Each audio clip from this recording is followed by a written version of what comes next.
Welcome to Samba Samba. Enjoy the video. You need targeted skills and immediate action. Start by auditing what you already edit well, then pick 2 small niches to target.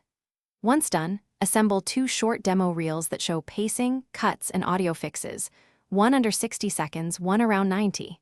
Make a clear rates sheet with per minute and per hour options, plus revision terms, so prospects know what to expect.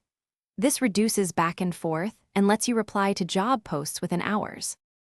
Next, focus your outreach where clients already are. Scan niche platforms, creator discords, and freelance boards every day. Use 3 tailored pitch templates, one for cold outreach, one for direct replies, and one follow-up. Customize the first 2 sentences to the client to increase responses. Once you find a lead, send 1-2 relevant reels and state a clear turnaround time and deliverables. Make sure to log responses and follow up at 48 hours if you hear nothing. Finish projects predictably by following a checklist. Confirm brief, request source files, and export a test for client approval. Price with a deposit and a clear revision limit, and deliver final files in the agreed specs.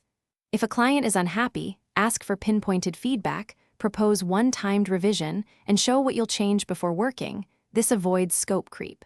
Finally, archive project files and templates. They speed future work and let you reuse proven workflows. Thanks for watching. Consider subscribing if we helped you.